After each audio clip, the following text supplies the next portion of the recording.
India गठबंधन में महाराष्ट्र का जो विवाद है वो सुलझ गया है, लेकिन बिहार की एक सीट आरजेडी और कांग्रेस के लिए मुश्किल का सबब बन गई है। कुछ देर पहले इंडिया गठबंधन में महाराष्ट्र में सीट बंटवारा हो गया, उद्धव गुट और शिवसेना और एनसीपी गुट में।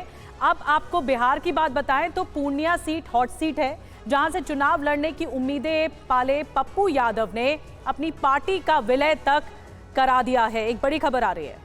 जी हाँ, बड़ी खबर जो है वो ये है कि पप्पू यादव को लेकर आरजेडी ने अब अल्टीमेटम दे दिया है। पप्पू यादव अब क्या करेंगे, ये एक बड़ा सवाल निश्चित तौर पर खड़ा हो गया है। उनके सामने एक बड़ा प्रश्न चिन्ह है। कांग्रेस को पप्पू पर एक्शन लेने के लिए कह दिया गया है। कांग्रेस को आरजेडी ने पप्पू पर कार्रवाई के लिए कहा है। सोर्सेस के हवाले से यह बड़ी खबर सामने आ रही है। नामांकन नहीं वापस लेने पर कांग्रेस लेगी एक्शन। बीमा भारती इंडिया उम्मीदवार घोषित होंगी। तो पूर्णिया सीट को लेकर जबरदस्त रार नजर आ रही है, क्योंकि जन अधिकार पार्टी जो कि पप्पू यादव की पार्टी थी, उस पूरी पार्टी का विलय कर दिया गया कांग्रेस पार्टी में, सिर्फ इस बिना पर क्योंकि पप्पू यादव को यह लग रहा था कि वो पूर्णिया से इस बार इंडिया गठबंधन के कैंडिडेट होंगे, लेकिन ऐसा हुआ नहीं है। आरजेडी ने पूर्णिया सीट से बीमा भारती को टिकट दे दिया है और तब से पप्पू यादव के सियासी भविष्य को लेकर तमाम तरह के सवाल खड़े हो चुके हैं।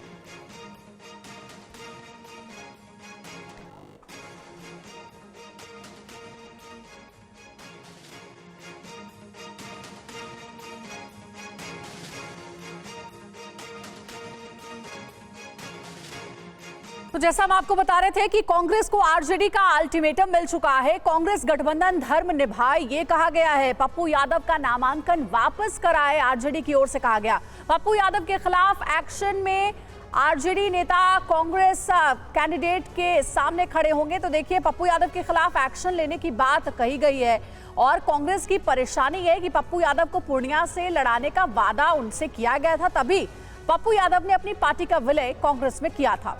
चुनाव लड़ाने के वादे के बाद जेएपी यानी जन अधिकार पार्टी का विलय हुआ, जो कि पप्पू यादव की पार्टी है।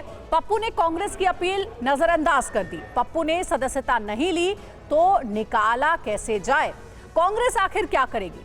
नामांकन लेने के लिए 1-2 दिन इंतजार करेगी, पार्टी से पप्पू यादव को निकालेगी या पार्टी से संबंध नहीं होने का ऐलान करेगी। वहीं बीमा भारती को समर्थन का ऐलान क्या कांग्रेस करेगी? बीमा भारती आरजेडी की ओर से पूर्णिया से प्रत्याशी है और बीमा भारती के ही ऑपोजिट पप्पू यादव ने भी अपना नामांकन दाखिल कर दिया है कांग्रेस पार्टी से। तो कांग्रेस के लिए अब उहापोह की स्थिति बन गई है कि आखिर कांग्रेस क्या करेगी। जो विकल्प है कांग्रेस के पास वो भी हम आपको ग्राफिक्स के जरिए बता रहे हैं। और देखिए, इसी खबर पर ज्यादा जानकारी के साथ हमारे सहयोगी रुपेश कुमार हमारे साथ जुड़ गए। रुपेश का रुख करेंगे। रुपेश, हम बात करें कि आखिर कांग्रेस के पास क्या विकल्प बचते हैं। कुमार विक्रांत भी हमारे साथ जुड़े हुए हैं, लेकिन सबसे पहले रुपेश का रुख करेंगे। रुपेश, पप्पू यादव ने मूड तो बना लिया है, तभी नामांकन भी दाखिल कर दिया है पूर्णिया से चुनाव लड़ने का। अब आगे क्या होगा? क्या पप्पू यादव पर कांग्रेस पार्टी कोई कार्रवाई करेगी, अपना नामांकन वापस ले सकते हैं, ऐसी कोई संभावना दिख रही है आपको?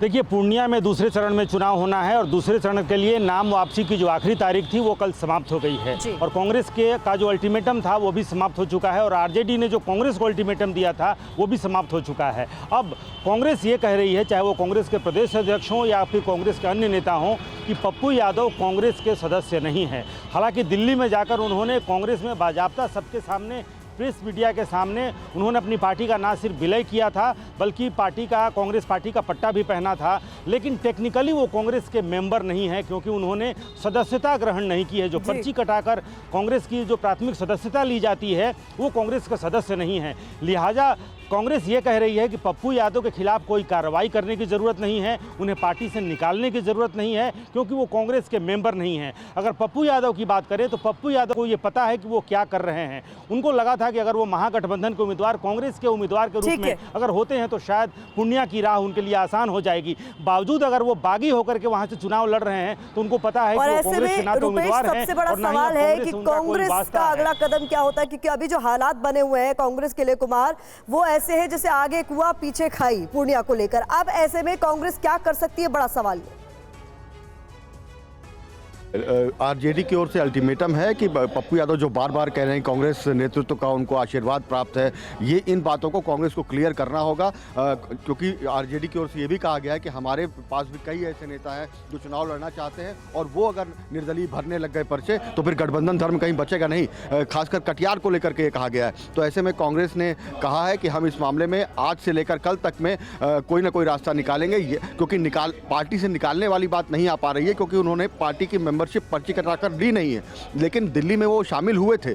तो ऐसे में अब कांग्रेस पार्टी के प्रदेश अध्यक्ष कहीं ना कहीं ये बयान जारी करेंगे कि पप्पू यादव से हमारा कोई लेना देना नहीं है, हमारा पूरा समर्थन बीमा भारती के साथ है, और जो पप्पू यादव दावा कर रहे हैं कांग्रेस नेतृत्व के समर्थन का, वो कहीं पर है नहीं ऐसा, ये गलत बात है। तो एक सफाई निश्चित तौर पर कांग्रेस पार्टी की ओर से आएगी, क्योंकि काफी दबाव है आरजेडी का कांग्रेस के ऊपर, और कांग्रेस ने माना है कि हम आरजेडी के साथ हैं। पप्पू यादव खुद जुड़ चुके हैं। पप्पू जी, सबसे बड़ा सवाल यही कि अब आपका अगला कदम क्या होगा, क्योंकि आरजेडी ने अल्टीमेटम दे दिया है। कांग्रेस हो सकता है आने वाले वक्त में आपके खिलाफ एक्शन ले, लेकिन एक्शन होगा क्या? आपने सदस्यता नहीं ली अभी तक। देखिए, 2-3 बात समझिए जी। पहले तो पूर्णिया और चुनाव, आप लोग चले गए, दूसरे चीजों में फंस गए। मुझे मधेपुरा और सुपौल जब मैं छोड़ सकता हूं, और कोरोना में जिस व्यक्ति को कोई डर ना हो मरने का, और रूडी जी के घर से एम्बुलेंस निकाला जा सकता, और बाढ़ में हमारा इन्फेक्शन 36,000 हो गया हो, मरने की स्थिति थी पप्पू यादव की जी। और अब आप, जब मैंने निर्णय पहले ही ले लिया था पूर्णिया के सवाल पर, क्या कोई गठबंधन धर्म में 2-2 सीट मिले और उसको कोई छोड़ देगा और ये निर्णय लेगा कि चाहे जिस भी हालात में हो मरना मंजूर है, सब कुछ छोड़ देना मंजूर है, पूर्णिया नहीं छोड़ेंगे? ये बात कोई नई नहीं है। 3 बार हम सांसद रहे हैं पूर्णिया के निर्दलीय। नहीं, वो बात ठीक है पप्पू यादव जी, आपकी बात ठीक है, लेकिन आपने अपनी पूरी की पूरी पार्टी का विलय कर दिया कांग्रेस पार्टी में। कांग्रेस ने आपको किसी तरह का आश्वासन तो दिया होगा ना कि भाई इंडिया गठबंधन के कैंडिडेट होंगे आप, तो क्या आप ये कह रहे हैं कि आपके साथ धोखा हुआ है?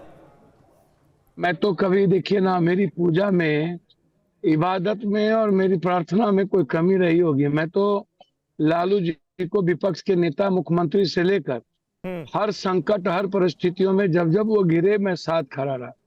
मैं आगे भी उनको कहा कि पूर्णिया नहीं लड़ूंगा। आखिर इतनी नफरत क्यों कि आप नॉमिनेशन में मेरे खिलाफ आ गए? आप कांग्रेस को अल्टीमेटम दे दिया, जबकि ममता दीदी कांग्रेस अलग अलग लड़ रही है, अरविंद केजरीवाल दिल्ली में अलग लड़ रहे हैं और पंजाब में अलग लड़ रहे हैं, दिल्ली में 7 लड़ रहे हैं, पर हरियाणा में 7 लड़ रहे हैं। सीपीआई और राहुल गांधी जी के खिलाफ उनकी पत्नी लड़ रही हैं, डी राजा की। आप ये स्थिति, अगले बार यहाँ माले फ्रेंडली फाइट किए थे, हम तो फ्रेंडली फाइट के लिए कांग्रेस ने, प्रियंका जी ने, राहुल जी ने मैसेज भिजवाया। आखिर आपको पप्पू यादव से इतनी नफरत क्या थी कि पप्पू यादव के नाम लेंगे तो जो लोग चुनाव लड़ने, नाम लेने से ही गठबंधन धर्म टूट जाएगा? हम 20 साल पूर्णिया में नहीं थे, आपने कोई कैंडिडेट क्यों नहीं बनाया? आप अगले बार हम नहीं, यही तो हम समझना चाह रहे हैं पप्पू जी कि आखिर ऐसा क्या हो गया कि जिस पर आपने भरोसा किया उसने आपको धोखा दिया। आपको उम्मीद थी आरजेडी चीफ लालू यादव से कि वो आपका साथ देंगे, आपको उम्मीद थी कांग्रेस पार्टी से, पूरी पार्टी का विलय कर दिया आपने और दोनों तरफ से धोखा मिल गया आपको। भैया समीर जी, आप हमारे मित्र हैं भैया। हम तो 5 पांडव ने तो 5 ठो गांव मांगा था, हमने तो 1 ठो पूर्णिया मांगा था। हमने तो कुछ नहीं मांगा था उनसे, और पूर्णिया में जबकि उनके कोई उम्मीदवार नहीं होते हैं कभी जी। ये कांग्रेस की सीट थी, आपने तो टोटल सीट ही कांग्रेस से छीन ली। सुपौल था, सुपौल भी ले लिया, पूर्णिया भी ले लिया, मधेपुरा भी ले लिया, अररिया भी ले लिया, ताकि पप्पू यादव को कांग्रेस से नहीं आरजेडी जाना पड़े और आरजेडी कहे कि हम मधेपुरा लड़े। देखिए, एक बात समझिए भैया, कांग्रेस ने कोई कसर बाकी नहीं रखी, इसको आप समझने का प्रयास कीजिए। कांग्रेस के लिए देश, आप, मैं बार बार कहता हूँ, एक तो पहले से ही कई गठबंधन धर्म पालन नहीं हो रहे थे। मैंने आग्रह किया, हो सके तो ठीक है, हार्डकोर होने की जरूरत नहीं है, और हम पूर्णिया मेरे लिए काफी है, पूर्णिया की जनता काफी है। नहीं तो मुझे ये बताइए कि आप कह रहे हैं कुल मिलाकर कि कांग्रेस पार्टी से आपको कोई शिकायत नहीं है, शिकायत जो है वो आरजेडी चीफ लालू यादव से है, उन्होंने आपका साथ नहीं दिया और अब आरजेडी ही दबाव डाल रही है कि भाई कांग्रेस पार्टी आपके खिलाफ कार्रवाई करे, यही है ना? आप हमको ऐसा सोचिए ना कि पूर्णिया से क्या था, अगले बार लोजपा को लड़ा दिया मेरी माँ के खिलाफ, 20,000 वोट लाए। उसके पहले खालिद साहब को सीपीएम वाले को लड़ा दिया, 28,000 वोट है जी। उसके पहले जनता दल था, बड़ा था, लड़ा दिए दिलीप जी को, 43,000 वोट है। आप मधेपुरा में हम 2-2 बार जाके आपको बचाते हैं, आप हार जाते हैं। आप रंजन यादव से और रामकृपाल यादव से पाटलिपुत्रा हार जाते हैं। आपके पास मेरे मैडम 2 बार चुनाव लड़ी, सुपौल में कैंडिडेट नहीं होता है।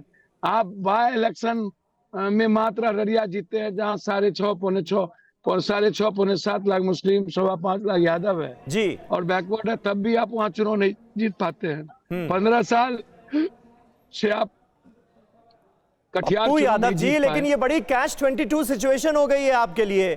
अब मान लीजिए आरजेडी की कैंडिडेट वहां पर बीमा भारती हैं, उनके समर्थन में प्रचार करने के लिए तेजस्वी यादव आएंगे, तो आपके प्रचार के लिए क्या राहुल गांधी आएंगे पूर्णिया? सर मैंने क्या कहा सर, इनके पास कोई कैंडिडेट तो है नहीं, था नहीं। इन्होंने पूरे बिहार में जयप्रकाश जी और गया छोड़ के सब बाहर के कैंडिडेट लाए। इन्होंने अपने प्रभुनाथ जी को छोड़ दिया, इन्होंने राजवल्लभ को छोड़ दिया, इन्होंने साबुद्दीन जी के परिवार को छोड़ दिया। इनसे मैं हाथ जोड़ के करबद्ध प्रार्थना की, पूर्णिया में आपके कोई उम्मीदवार नहीं है, मेरा घर है और मेरे वहाँ कोई कास्ट क्रीट नहीं होता है, वहाँ जाति धर्म मजहब नहीं होता है, वहाँ लगभग मेरे फैमिली मेंबर है, बचपन से मेरा जन्म वहाँ है।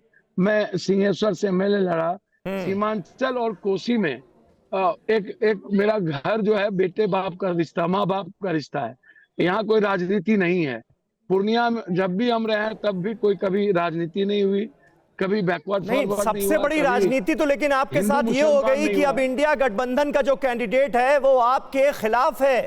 पप्पू जी मेरी बात सुनिए ना, पूरी दुनिया मेरे खिलाफ हो जाए, पूर्णिया की जनता मेरे साथ है ना, मुझे दुनिया की परवाह नहीं।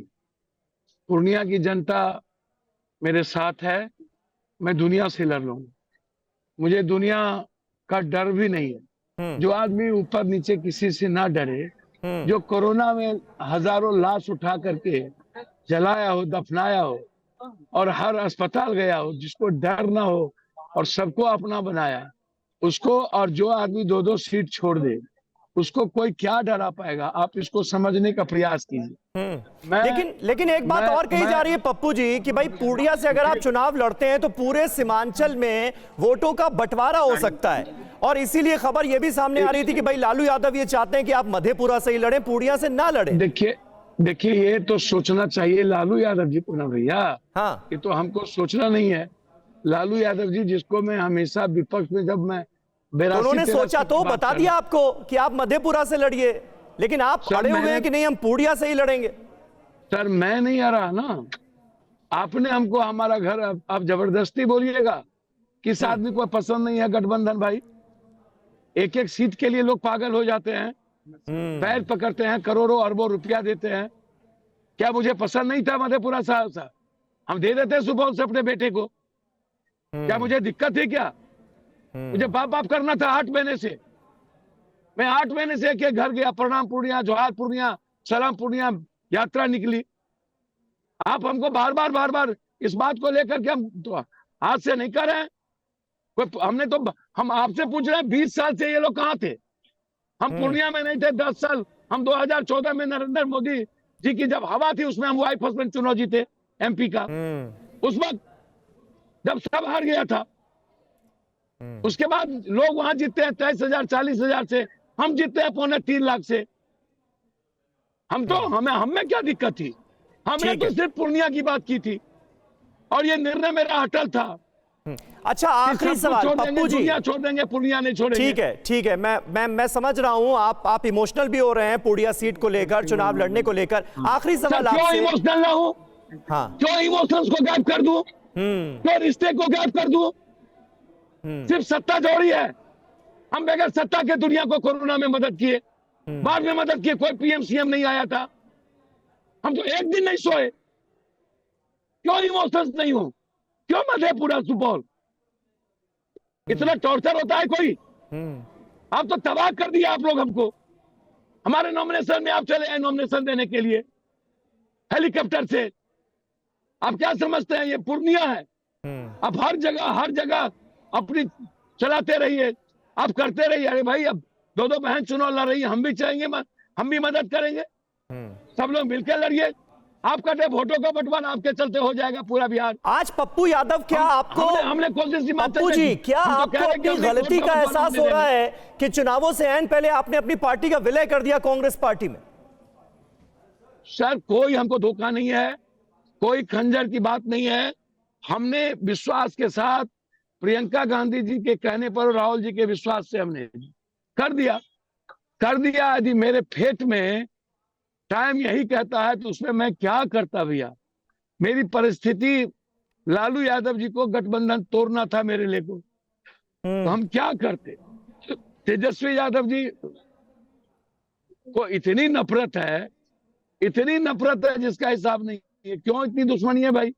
आप नॉमिनेशन दिलाने के लिए आ गए, बगल में तारिक अनवर के लिए नहीं गए, कहीं नहीं गए आप, तो हमसे किस बात की तकलीफ है?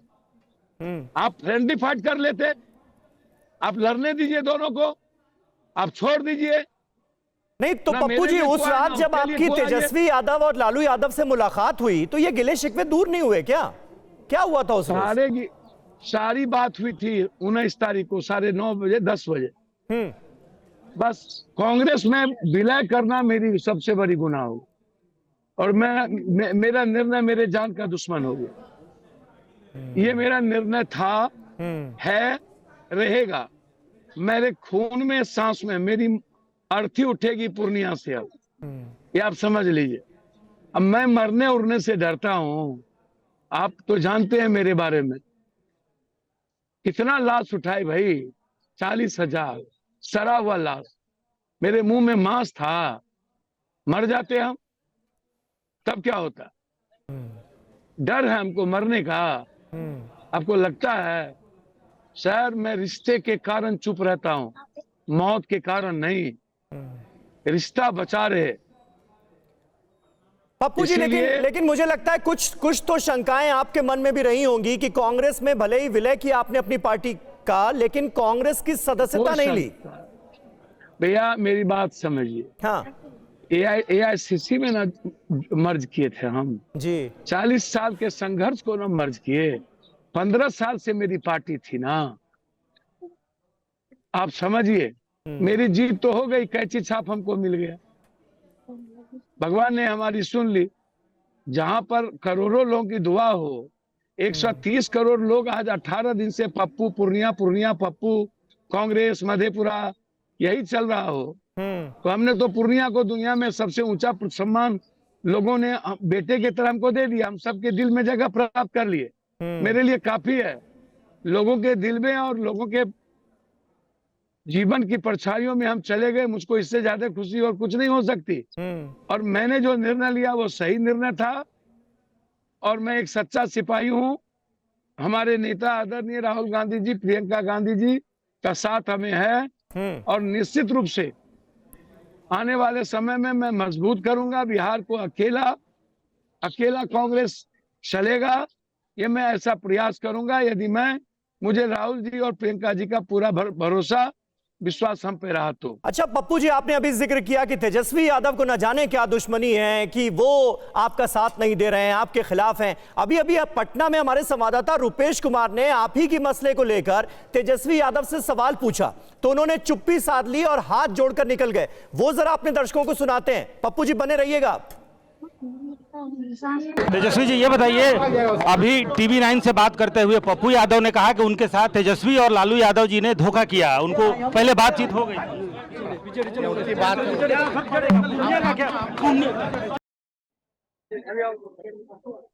पप्पू यादव जी आप देख नहीं पाए होंगे, लेकिन हम सबने यहाँ पर देखा, हमारे दर्शकों ने देखा। जैसे ही आपका जिक्र आया हाथ जोड़कर निकल गए, कुछ बोला ही नहीं। देखिए मैंने तो धोखा की बात कही नहीं आपसे। मैंने कहा मेरी पूजा और मेरी प्रार्थना इबादत में कमी रही। मैं तो एक बार भी धोखा की बात आपसे नहीं करते, ना मैं बोलूंगा कभी। मैंने कहा कि हो सकता है, मैं तो कहा कि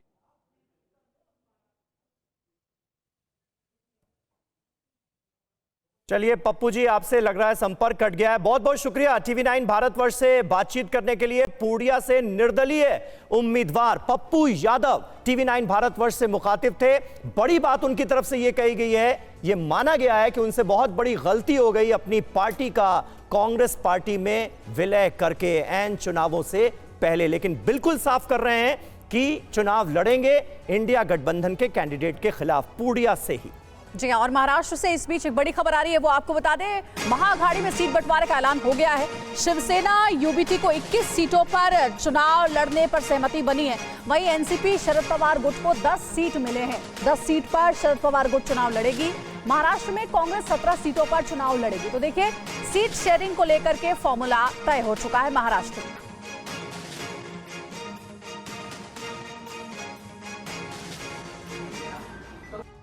तमाम कयासों और सवालों के बीच महाराष्ट्र में विपक्षी गठबंधन महाविकास अघाड़ी के बीच सीट शेयरिंग फार्मूले पर मोहर लग गई है और तय हुआ है कि लोकसभा चुनाव में शिवसेना यूबीटी 21 सीट पर, कांग्रेस 17 और एनसीपी 10 सीटों से मैदान में ताल ठोकी। टिकट बंटवारे के बाद उद्धव ठाकरे ने कहा कि इस फार्मूले के बाद इस बात की उम्मीद की जा रही है कि घटक दलों के वोट एक दूसरे को ट्रांसफर होंगे और इसका नतीजों पर साफ असर पड़ेगा। उद्धव ने कहा कि महाराष्ट्र में इस बार बीजेपी पूरी तरीके से साफ हो जाएगी। जेवढं ठरले तेवढं तुमच्या समोर सांगितलेलं आहे, कारण लपून ठेवण्यासारखं काहीच नाही। कांग्रेस नेता नाना पटोले ने कहा कि महाराष्ट्र में भ्रष्टाचारियों की सरकार है और महाराष्ट्र की जनता इस बार बीजेपी को सबक सिखाएगी। इस मौके पर उद्धव ने शिवसेना को नकली सेना कहने पर पीएम पर भी हमला बोला। ED, CBI, income tax raid करवाकर चंदा लिया है, मतलब चंदा दो और धंधा लो। तो ये तो अभी जो आपने क्या कहा, धन उगाई जो करते हैं, नवीन शब्द है, वसुली पार्टी, वसुली सेना है। त्यांच्यासोबत जी आहे ती वसुली सेना है। बड़ी खबर हरियाणा से सामने आ रही है। चुनाव से पहले हरियाणा में बीजेपी को झटका लगा है। पूर्व केंद्रीय मंत्री बीरेंद्र सिंह कांग्रेस में शामिल हो गए। चौधरी बीरेंद्र सिंह ने कल बीजेपी से इस्तीफा दिया था। बेटे विजेंद्र से पहले ही कांग्रेस में शामिल हो चुके हैं और अब पूर्व केंद्रीय मंत्री ने बीजेपी से इस्तीफा देकर कांग्रेस का दामन थाम लिया।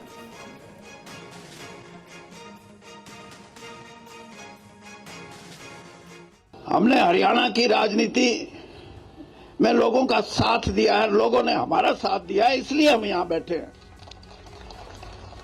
कोई खैरात में नहीं। और आपने 10 साल में हरियाणा में ये किया कि कोई बनाया ही नहीं अपना। अब जब नहीं बनाया अपना, आज आप मेरे से पूछोगे कि बीरेंद्र सिंह कांग्रेस में क्यों? मैं 2 बात आपको कहूंगा। एक तो ये कि बहुत से साथियों ने स्टार भी लगाए हुए मेरे गाड़ियों पे कि घर वापसी।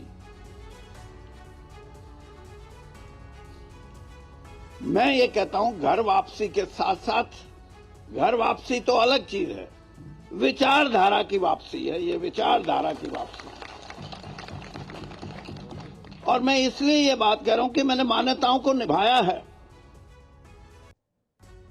और अरविंद केजरीवाल से जुड़ी हुई इस वक्त बड़ी खबर आपको बता दें। अरविंद केजरीवाल पर आज आएगा कोर्ट का फैसला। दोपहर 2:30 बजे हाई कोर्ट का फैसला आएगा। केजरीवाल की याचिका पर ईडी का विरोध भी सामने आ चुका है। 3 अप्रैल को हाई कोर्ट ने फैसला सुरक्षित रखा था। तमाम दलीलें पूरी हुई। केजरीवाल की गिरफ्तारी के खिलाफ आम आदमी पार्टी के अरविंद केजरीवाल दिल्ली हाई कोर्ट पहुंचे थे। इसी पर ही दोपहर 2:30 बजे फैसला आना है।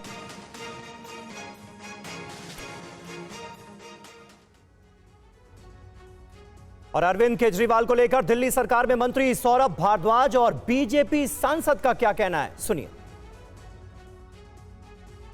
कैसे देखते हैं? ये तो लगातार चल रहा है।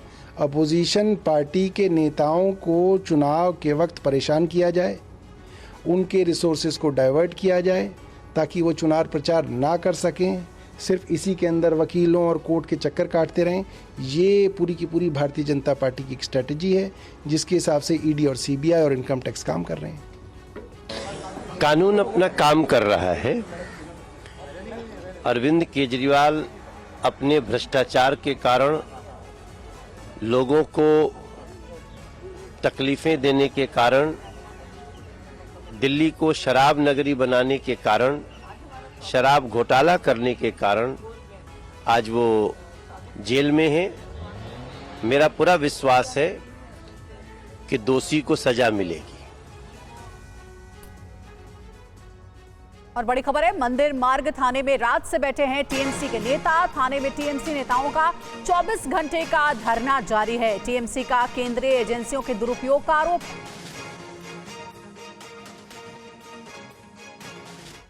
Our demand is remove the heads of NIA, CBI, IT and ED now. कल टीएमसी सांसदों का धरना चुनाव आयोग के दफ्तर के बाहर था। आज पार्टी के 10 सांसद और पूर्व सांसद मंदिर मार्ग थाने में धरना दे रहे हैं। मांग है कि ईमानदारी से जांच हो, इसके लिए सीबीआई, आईटी, एनआईए और ईडी के चीफ को हटाया जाए। पार्टी का दावा है कि मामले में आयोग की ओर से कोई आश्वासन नहीं मिला। कि डेमोन्स्ट्रेशन हम करेंगे, धरना करेंगे शांतिपूर्ण तरीके से 24 आवर्स उसी मांग पर, ताकि सीबीआई, ईडी, एनआईए, आईटी का चीफ को लेवल प्लेइंग फील्ड के लिए इलेक्शन कमीशन की तरफ से, फुल बेंच की तरफ से बदल दिया जाए। टीएमसी ने आज शाम तक धरने पर बैठने का फैसला लिया। कल टीएमसी के इसी प्रतिनिधिमंडल ने चुनाव आयोग से मुलाकात की थी। टीएमसी का आरोप है कि मौजूदा सरकार लोकसभा चुनाव से पहले विपक्ष के खिलाफ केंद्रीय एजेंसीज का खुलेआम दुरुपयोग कर रही है और अधिकारी सरकार के इशारे में काम कर रहे हैं। ऐसे में इन संस्थाओं के मुखिया को हटाया जाए ताकि किसी भी मामले की निष्पक्ष जाँच हो सके। इस पूरे मामले को लेकर दिल्ली पुलिस का आरोप है कि टीएमसी नेता पुलिस स्टेशन परिसर का इस्तेमाल राजनीतिक फायदे के लिए करना चाहते हैं, जबकि टीएमसी दिल्ली पुलिस पर अलग तरह के आरोप लगा रही है। आप सभी सेट फ्री हैं। आपसे फिर से कहा जा रहा है कि आप थाना प्रीमिसेस को छोड़ दें और अपने गंतव्य स्थान के लिए निकल जाएं। मैं फिर से बताना चाहता हूं कि आपको कल शाम को ही सेट फ्री कर दिया था और आप स्वेच्छा से यहाँ बैठे हुए हैं। दिल्ली के मंदिर मार्ग थाने से पुलिसकर्मी ये दावा कर रहा है कि टीएमसी नेताओं को कल शाम ही छोड़ दिया गया था, लेकिन टीएमसी नेता डोला सेन ने क्या कहा, अब ये सुनिए। झूठ झूठ, इतना झूठ मत बोलिए। शाम को 5 बजे हम लोगों को डिटेन किया गया और छुटकारा के बाद बताया रात 12 बजे, तो 5 से 12 तक क्या था जी? झूठ मत बोलिए, झूठ मत बोलिए कि शाम को ही छुटकारा दिया गया। अब आला अधिकारी भी यही कह रहे हैं कि नेताओं को हिरासत में नहीं रखा गया है। कल जो 144 धारा के चलते हुए जो रोड ब्लॉक की थी, प्रोटेस्ट किया था, उसको रिमूव करने के लिए इनको डिटेन किया गया था। कल शाम को इनको फ्री कर दिया गया है। ये अपनी फ्री विल से यहाँ बैठे हुए हैं। और दिल्ली के मंदिर मार्ग थाने में धरने पर बैठे तृणमूल कांग्रेस सांसदों से मिले सौरभ भारद्वाज। कहा, इस लड़ाई में आम आदमी पार्टी भी आपके साथ है। जांच एजेंसियों के प्रमुखों को हटाने की मांग पर अड़े टीएमसी नेताओं से मिलने आम आदमी पार्टी नेता सौरभ भारद्वाज भी मंदिर मार्ग थाने पहुंचे और गेट से इस पार खड़े होकर ही उनसे बात की। हमको पता है आप भी जंग लड़ रहे हैं, हम भी लड़ रहे हैं और आप सही लड़ रहे हैं। आप भी सही लड़ रहे हैं। आप सहमत है 4 एजेंसीज के हेड्स को हटा दें? बिल्कुल हटाना है। सौरभ भारद्वाज ने कहा कि सरकार विपक्ष को पूरी तरह से चुप कराना चाहती है, लेकिन ऐसा होने वाला नहीं। आज देश में खुल्लम खुल्ला तानाशाही है। तृणमूल कांग्रेस के विधायक क्या कह रहे हैं? विधायक, सांसद जिनको 10-10 लाख लोगों ने चुन के भेजा है, वो क्या कह रहे हैं कि देश में आचार संहिता लागू है, आम चुनाव हो रहे हैं, प्रधानमंत्री पूरे देश में जाके प्रचार कर रहे हैं और अपोजिशन पार्टी के जितने नेता हैं उनके यहाँ कभी सीबीआई छापा मार रही है, कभी इनकम टैक्स छापा मार रही है, कभी ईडी छापा मार रही है, अब एनआईए पहुंच गई है सिर्फ अपोजिशन पार्टी के नेताओं के खिलाफ। क्यों भाई? और टीएमसी के इस धरने पर सियासी संग्राम शुरू हो गया है। बीजेपी टीएमसी के खिलाफ हमलावर है, तो वहीं टीएमसी के सहयोगी बीजेपी पर गंभीर आरोप लगा रहे हैं। देखिए, टीएमसी क्या संदेश देना चाहती है? कल हो के इलेक्शन कमीशन एक संवैधानिक संस्था है, आप मिलने जाते हैं, अपनी बात रखते हैं और बिना सूचना के आप धरना देने लगते हैं। कल हो के ये सुप्रीम कोर्ट के सामने भी धरना दे देंगे। जितनी भी संवैधानिक संस्था है, कम से कम उसको तो बख्श दो। टीएमसी के लोगों, किस तरह का काम कर रहे हो? जिस तरह कानून का राज बंगाल में नहीं है, वो दिल्ली में भी इलेक्शन कमीशन के सामने समझ रहे हैं कि बंगाल है, जहां चाहेंगे वहां बैठ जाएंगे। और जिस तरह का कल उन्होंने व्यवहार किया, इसकी जितनी भी निंदा हो वो कम है। अगर चुनाव आयोग के ऊपर रोज़ रोज़ सवाल खड़े होंगे कि वो रोज़ रोज़ मोदी भक्ति में व्यस्त है, रोज़ रोज़ तानाशाही के सामने नतमस्तक है, और उसके साथ साथ उसकी नज़र के सामने पुलिस इस तरीके से सांसदों को गिरफ्तार करेगी, तो जनता बर्दाश्त नहीं करेगी। और दिल्ली में जहां एक तरफ टीएमसी नेताओं का धरना जारी है, वहीं बंगाल में बीजेपी नेता दिलीप घोष ने एक अनोखे अंदाज में चुनाव प्रचार किया। देखिए हमारी इस रिपोर्ट को। दिल्ली में टीएमसी नेताओं के धरने के चलते सियासी पारा हाई है। वहीं इसके पलटवार में आज बीजेपी नेता दिलीप घोष ने हाथ में पुलिस का डंडा लेकर चुनाव प्रचार किया। तस्वीरें पश्चिम बंगाल के दुर्गापुर की हैं, जहां चुनाव प्रचार के दौरान दिलीप घोष के हाथ में पुलिस की छड़ी नजर आई और जब वजह पूछी गई तो कहा कि ये डंडा उन लोगों के लिए है जो कानून को अपने हाथ में लेते हैं। সকাল থেকে দেখা যাচ্ছে ডান্ডা হাতে আপনি কাউকে ঠান্ডা করতে নেমে পড়ছেন। না, আমাকে আমার এক বন্ধু বললেন যে আপনার রাস্তায় বেরোলে অনেক অবাঞ্ছিত লোক সামনে চলে যাচ্ছে, তো একটা স্টিক হাতে রাখুন। তো উনি দিয়েছেন, তাই দিয়ে। এটা কি কালকের অভিজ্ঞতা? অভিজ্ঞতা অনেক জায়গায় হয়েছে, কিন্তু আমি খালি হাতেই ঘুরি, তো ওনার ইচ্ছা যে আমি স্টিকটা যেন নিয়ে ঘুরি। दिलीप घोष के इस जवाब को दिल्ली में जारी टीएमसी नेताओं के धरने से जोड़कर देखा जा रहा है। दरअसल जांच एजेंसीज के प्रमुख को बदलने की मांग को लेकर टीएमसी धरना प्रदर्शन कर रही है। टीएमसी नेताओं ने पहले चुनाव आयोग के दफ्तर के बाहर धरना दिया। पुलिस जब उन्हें हटाकर पुलिस थाने लाई तो पुलिस थाने के बाहर ही ये नेता धरने पर बैठ गए। कांग्रेस के घोषणा पत्र पर बीजेपी लगातार सवाल उठा रही है, हमले कर रही है। रक्षा मंत्री राजनाथ सिंह ने कांग्रेस की गारंटी पर क्या कहा है, जरा सुनिए। पहले देश के कई राज्यों में इधर उधर की बराबर आतंकवादी घटनाएं होती रहती थी, समाचार पत्रों में खबरें सुनने को मिलती थी, लेकिन आज यदि कश्मीर को छोड़ दीजिए, शायद 1-2 महीने में कोई घटना हो गई तो हो गई, नहीं तो देश में कहीं पर आतंकवादी वारदात नहीं होती है। उसका कारण है पड़ोसी देशों को भी एहसास है कि भारत पहले का भारत नहीं है। यदि भारत के साथ अधिक छेड़छाड़ की गई तो भारत उसका मुंहतोड़ जवाब दे सकता है। सब मिला जुलाकर मुझे कहना हो कि कांग्रेस के घोषणा पत्र के संबंध में तो यह रिग्रेसिव डॉक्यूमेंट है, इसे प्रतिगामी डॉक्यूमेंट कहेंगे। और भारतीय जनता पार्टी बराबर जब घोषणा पत्र जारी करती है तो उसका घोषणा पत्र एक प्रोग्रेसिव डॉक्यूमेंट होता है। दोनों के बीच एक मौलिक अंतर यह है। और मैं कांग्रेस के चुनावी घोषणा पत्र के संबंध में यही कहना चाहूंगा कि दिवालिया हो चुके बैंक के चेक से अधिक यह कुछ नहीं है। और कांग्रेस के घोषणा पत्र पर बीजेपी के बड़े नेता हमला कर रहे हैं। अब मनोज तिवारी के हमले के बाद पार्टी नेता जयराम रमेश ने क्या कुछ कहा है, सुनिए जरा। कांग्रेस के मैनिफेस्टो ने इस देश के लोगों को सन्न कर दिया है।